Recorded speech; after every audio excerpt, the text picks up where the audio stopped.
किरण चौधरी ने भी कांग्रेस छोड़ दी है, क्या हालात लगते हैं? ईश्वरा यत् करोति शोभनम करोति। भगवान जो करता है अच्छा करता है। हुड्डा साहब was one of the best chief ministers of India. ऐसा लगता है कि मुझे एक चांस मिले तो मैं भी शायद भिवानी की थोड़ी सी, हमारे लिए तो लंदन पेरिस भिवानी है, कांग्रेस इंप्रूव करेगी और फिर से हुड्डा साहब मुख्यमंत्री बनेंगे। देश का बुरा हाल अब है, वो इमरजेंसी इतनी बुरी नहीं। लोग कहेंगे कहीं ना कहीं डॉक्टर साहब का एक उम्र के बाद दिमाग में कोई दिक्कत होगी। मैं उस इमरजेंसी का चश्मदीद गवाह हूं। नमस्कार, मैं हूं आपका दोस्त विनोद शर्मा। और भिवानी की राजनीति की बात करें तो कुछ चुनिंदा नेताओं का नाम आपके स्क्रीन पर, चेहरे पर आता है, और जब उनसे बात होती है तो भिवानी के विकास की बात होती है, और विपक्ष आरोप लगाता है कि भिवानी में या फिर आपकी जो भी कॉन्स्टिट्यूंसी है वहां पे काम नहीं हो रहे हैं, विकास नहीं हो रहा है। दूसरी तरफ बीजेपी कहती है कि विकास की बयार बह रही है, और विकास नाम का शब्द जो है वो चर्चाओं में जब से मोदी जी बने हैं तब से आया है। हमारे साथ स्क्रीन पर डॉक्टर शिवशंकर भारद्वाज हैं, पूर्व एमएलए हैं और शहर के फेमस सर्जन हैं। डॉक्टर साहब, स्वागत है आपका। Thank you so much Vinod ji. लेकिन आज जो आपने मुद्दा उठाया है, जिस आपातकाल पर पूरी बीजेपी, पूरी सरकार और कई ऐसे दल हैं जो बेशक सरकार के पक्ष में नहीं है, लेकिन आपातकाल पर हमेशा कड़वा ही बोलते हैं, कटु ही मानते हैं, और इससे देश के लिए आपातकाल को बहुत गलत मानते हैं। आप उसको सही बता रहे हैं। लोग कहेंगे कहीं ना कहीं डॉक्टर साहब का एक उम्र के बाद दिमाग में कोई दिक्कत होगी, या ऐसी बातें करेंगे लोग। देखिए, मैं उस इमरजेंसी का चश्मदीद गवाह हूं। इमरजेंसी जब लगी तो पूरे देश में उसका असर हुआ। हरियाणा में सबसे ज्यादा हुआ, और हरियाणा में भी भिवानी में सबसे ज्यादा हुआ।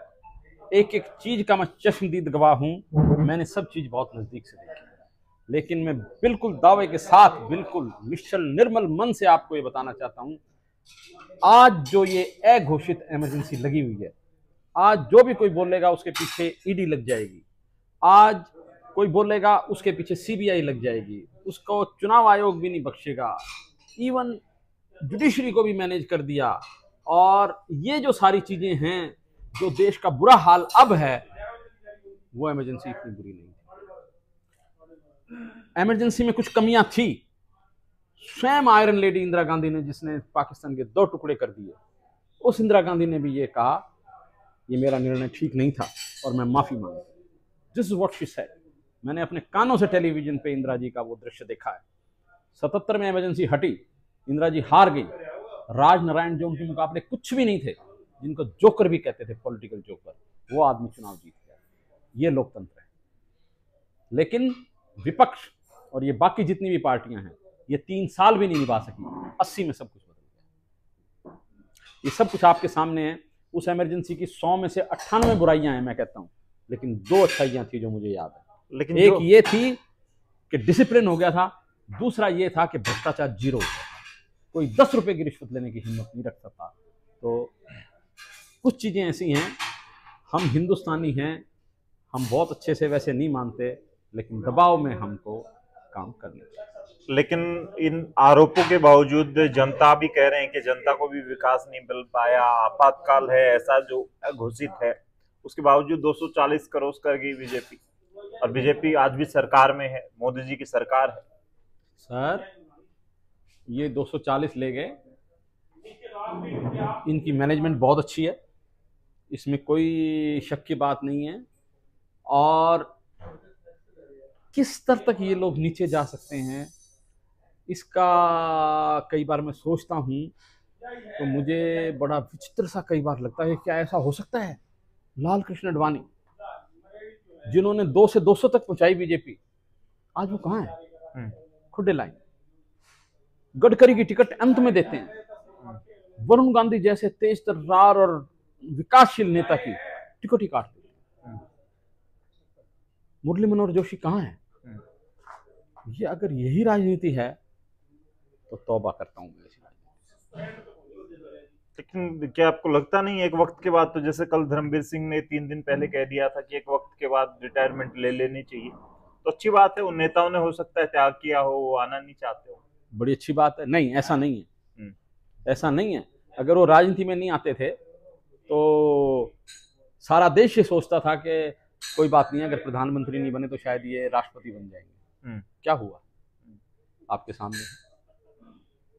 तो मैं समझता हूं जिस आदमी ने अपना पूरा जीवन इस बीजेपी को उठाने में, इस देश को जागरूक करने में, और अटल बिहारी और लाल कृष्ण आडवाणी की जो जोड़ी थी, उन्होंने, उनका जो मुख्य उद्देश्य था ये था कि देश में जो भय का वातावरण उस वक्त पैदा हुआ था वो भय निकालना है। जयप्रकाश नारायण की मैंने नीचे बैठ के सारी वो वक्त वो सुने हैं और उनके भाषण, और उनका ये था कि देश में अगर आदमी सच्चा हो, संकल्पी हो, उसको पता हो कि उसका लक्ष्य क्या है, तो वो भी जयप्रकाश नारायण की तरह बदलाव ला सकता है। हरियाणा की बात करेंगे। हरियाणा में जो माहौल, कल राहुल गांधी ने भी स्वीकारा है कि हरियाणा में जिस तरीके का जनादेश कांग्रेस को मिला है वो पूरे देश में भी नहीं मिला। हरियाणा में माहौल बदलता नजर आ रहा है कांग्रेस को। कांग्रेस की मीटिंग स्टार्ट हो गई है, कई सर्वे स्टार्ट होंगे, उसके बाद टिकटें बटेंगी और लोकसभा की तर्ज पर कांग्रेस चुनाव लड़ना चाहती है विधानसभा का। क्या स्थिति नजर आती है? मुझे लगता है कांग्रेस का भविष्य हरियाणा में अच्छा होगा, कांग्रेस इंप्रूव करेगी और फिर से हुड्डा साहब मुख्यमंत्री बनेंगे। मुझे वो दिन याद है, मुख्यमंत्री जी सबकी बातें सुनते थे। गाय को गुड़ खिलाने के बाद, रोटी खिलाने के बाद वो जनता से मिलते थे। 300, 400, 500, 1000 जितने भी लोग आते थे उन सब से हुड्डा जी स्वयं बात करते थे, एक एक की बात सुनते थे, चाहे 2 घंटे लग जाएं उनको धूप में खड़े हुए। और मुझे लगता है कि हुड्डा साहब was one of the best chief ministers of India. मैं 2 आदमियों को अच्छे चीफ मिनिस्टर समझता हूं, एक बीजू पटनायक जी को और एक हुड्डा साहब को। हुड्डा साहब चाहे कर पाए या कर ना पाए, सबकी बात सुनते थे और कोशिश भी करते थे कि जो लोगों की अपेक्षाएं हैं उस पर खरा उतरे। हुड्डा साहब 2 बार सीएम बन लिए। अब कांग्रेस में भी उम्मीदें हैं कई नेताओं की। शैलजा जी आवाज उठाती हैं, उस उधर से एसआर के ग्रुप बना हुआ था, गुट बना हुआ था, उसमें से के हट गया। किरण चौधरी इस बात को कहते कहते बीजेपी में चली गई, कांग्रेस छोड़ गई कि यहाँ पर गुटबाजी चल रही है और एक गुट बड़ा हावी हो रहा है। किरण चौधरी ने भी कांग्रेस छोड़ दी है। क्या हालात लगते हैं आपको? ईश्वरा यत् करोति शोभनम करोति, भगवान जो करता है अच्छा करता है। ये सब कुछ मुझे ऐसा लगता है अच्छे के लिए। तो एक जो गुटबाजी है मुख्यमंत्री के नाम पर, ये लगता है आप जैसे टिकटार्थियों की मुश्किलों का सामना आपको करना पड़ता है? सर, मैं अपने मन की बात आपको बताता हूँ। देखो, टिकट मांगने का हक हर एक आदमी का हक है। हर एक को ये भी चाहता है कि मैं भी आगे बढ़ूं। और मैं तो पॉलिटिक्स में, मैं आपको सच बताता हूँ, अब मुझे थोड़ा सा ऐसा लगता है कि मुझे एक चांस मिले तो मैं भी शायद भिवानी की थोड़ी सी, हमारे लिए तो लंदन पेरिस भिवानी, हमारा लगभग 50 वर्ष का समय इस शहर में बीत गया है, लेकिन ये शहर जैसा होना चाहिए था, बंसीलाल जी का जो सपना था वो पूरा नहीं हो पाया। जैसा ये होना चाहिए था, ये शहर जैसा इसका विकास होना चाहिए था, तो हम नहीं कर पाए। और मेरे से भी कई बार पत्रकार लोग चंडीगढ़ में पूछते थे कि आप क्या चाहते हैं, तो कई बार शॉर्ट में बताओ। मैं शॉर्ट में ये कहता था कि मेरा उद्देश्य ये है कि जैसे हुड्डा साहब ने रोहतक को कर दिया, तो मैं भी यही करना चाहता हूँ, मैं भी भिवानी को रोहतक जैसा बनाना। लेकिन किरण चौधरी ने वही तो आरोप लगाए कि हुड्डा साहब ने मात्र रोहतक किया है, भिवानी भी था और दूसरे। ऐसी बात नहीं, आप मेरी बात सुन जी। रेलवे के 2 ओवरब्रिज हुड्डा साहब के समय ही मैं सैंक्शन करवा पाया। एक आप जो देखते हैं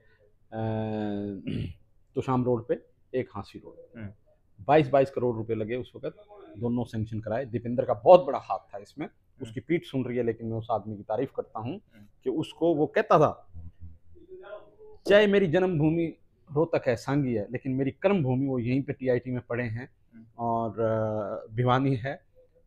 मेरे साथ जाके मुख्यमंत्री का बेटा होते हुए दफ्तरों में गए और 3 दिन के लिए अगर वो रोहतक वो जाते थे चंडीगढ़, तो मेरे को कहते थे पहले फ़ोन करके, डॉक्टर साहब मैं 3 दिन के लिए चंडीगढ़ जा रहा हूँ, 2 दिन मेरे रोहतक हल्के के लिए हैं, 1 दिन मैं आपको देना चाहता हूँ, क्योंकि आप अस्पताल चलाते हैं, आप मुझे बता दो 5, 6, 7 में से कौन सा दिन आपके लिए रखो। जी, his greatness, I am thankful to him, a man like him, उनका भिवानी से इतना प्रेम था और उन्होंने बहुत मदद करी। यहाँ पे यूनिवर्सिटी सैंक्शन जो थी ये उस वक्त में हुई, यहाँ पे मेडिकल कॉलेज जो सैंक्शन था वो उस वक्त में हुआ। लोग कितना भी श्रेय आज किसी चीज़ का ले लें, कोई ऐसा स्कूल नहीं था जिस स्कूल में मैं उस वक्त नहीं गया, क्योंकि मुझे पता था कि उन्नति शिक्षा के माध्यम से होती है। हर स्कूल में हमने कंप्यूटर लैब्स बनवाई।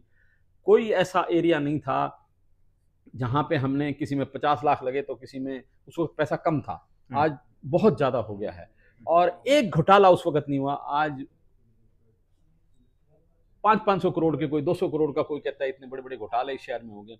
अगर वो घोटाले का मनी मेरे को मिल जाए तो मैं इस शहर की कायाकल्प कर दूंगा, मैं विश्वास के साथ। अच्छा डॉक्टर साहब, लास्ट सवाल, पब्लिक के जहन में जब तक टिकटें नहीं आ जाती बड़ी पार्टियां बीजेपी और कांग्रेस की, लोगों के एक सवाल है बड़ा, और कांग्रेस की जब से ये सत्ता के करीब जाती जाती दिख रही है हरियाणा में, जिस तरीके से 46 सीटों पर कहा जा रहा है कि बहुमत आया है, तो कांग्रेस को लग रहा है कि यहाँ पर सरकार बन सकती है। टिकटार्थी बहुत सारे हो गए हैं, आपको क्या कुछ लगता है? कांग्रेस ने ये भी कहा है कि 3 सर्वे करवाई जाएंगी। आप कहाँ स्टैंड करते हैं और चुनाव लड़ने के लिए कितने तैयार हैं डॉक्टर साहब? देखिए, किसी भी पार्टी में टिकट के पीछे लोग कई होते हैं, टिकट तो एक को मिलेगी। मेरा ये मानना है किसी को भी टिकट मिले हम सब उसका सहयोग करेंगे। कांग्रेस की अगर सरकार बनेगी तो मुझे पूरा ये विश्वास है, कुछ जो बातें हमारे दिमाग में हैं वो जो भी मुख्यमंत्री बनेगा वो उनको हमारी बातें माननी पड़ेंगी, क्योंकि हमारी बात फुल ऑफ लॉजिक है और स्वार्थ से परे हैं।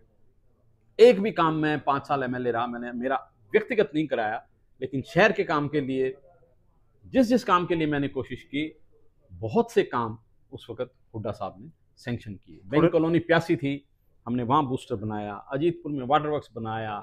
हलवास में पानी नहीं था, हम भिवानी से पानी की लाइन लेके गए। किसी भी क्षेत्र में देख लें आप, चाहे सीवरेज में देख लें तो 5 ये सीवरेज क्लीनिंग मशीन खरीदी गई। वो उनमें से एक हमने भिवानी के लिए खरीदी। जो ये इतना ये हो जाता है बरसाती पानी इकट्ठा, भिवानी घग्गर ड्रेन जो है यहाँ पे बनी, 29 करोड़ ड्रेन पे लगे, 5 करोड़ रुपए इसकी लाइनिंग पे लगे। और मेरा एक उद्देश्य था जो मैंने मेरी किताबों में पढ़ा है, मैं इंग्लैंड भी जाके आया हूँ, वहाँ भी मैंने ये चीज़ देखी है, अल्टीमेटली पॉलिटिशियन का क्या होना चाहिए, कोई ऐसी चीज होनी चाहिए जिससे जीवन स्तर लोगों का बढ़े। उसके लिए मेरा एक 4 पॉइंट प्रोग्राम है। फर्स्ट पॉइंट उसका है कि हर घर में शुद्ध जल, गृहिणी जब नल खोले तो पानी, शुद्ध पानी मिले। कभी सोचा ही नहीं था हमने कि इस तरह बोतलों में पानी लेके हम घूमेंगे। दूसरा मेरा ये था कि हर घर में शौचालय, ताकि वाटर बॉर्न डिजीज हैं ये कम हो जाए। तीसरा ये था कि हर बच्चे को शिक्षा ऐसी मिले जो उसको रोजगार, चाहे कोई फिटर बने, चाहे कोई नर्स बेंजी बने, चाहे कोई कंपाउंडर बने, चाहे कोई ईसीजी टेक्नीशियन बने, किसी भी चीज़ का टेक्नीशियन। आज एक जो टेक्नीशियन है, चाहे सीटी स्कैन के टेक्नीशियन है, 25-25 हज़ार रुपये महीना कमा रहे हैं। एक प्लम्बर जो है ना, प्लम्बर, चंडीगढ़ में एक एजेंसी ने 10 प्लम्बर 6 महीने की ट्रेनिंग दी, फिर उनको बाजार में फेंक दिया, बाजार में उतार दिया।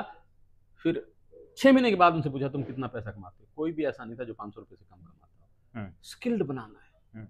हमारा देश कैसे तरक्की करेगा? अगर हमारा देश स्किल्ड होगा तभी हम चीन के बाद दूसरी बड़ी अर्थव्यवस्था है विश्व की बन सकते। तो भिवानी के इन हालातों की वजह क्या मानते हैं आप विधायक रहे उसके बाद लगातार? बिल्कुल ठीक बात है। भिवानी की जो सबसे बड़ी समस्या बेरोजगारी की है। यहाँ कोई बड़े कारखाने नहीं है। जितनी फैक्ट्रियाँ थी, मोता फैक्ट्री थी वो बंद होगी, रामा फाइबर वो बंद होगी, टीआईटी में 7,000 मजदूर थे, आज नहीं है। बीटीएम बिरला जी को बेचनी पड़ गई। क्या भिवानी का हक नहीं है कि यहाँ भी औद्योगिकरण होना चाहिए, यहाँ बड़े कारखाने लगने चाहिए? जितने नेता आए कह के चले गए, लेकिन किया किसी ने। मैं ये सरकार से मांग करता हूँ, चाहे अब वाली सरकार है वही कर दे, बड़े उद्योग भिवानी में लगाए, यहाँ के युवाओं को भी थोड़ा बहुत रोजगार मिले। यहाँ भी जो जैसे पॉलिटेक्निक हैं, जैसे इस प्रकार की चीज़ें हैं जो स्किल्ड बनाएं, इस तरह की वो खुलें और हेल्थ फैसिलिटीज़ यहाँ पे इम्प्रूव करें।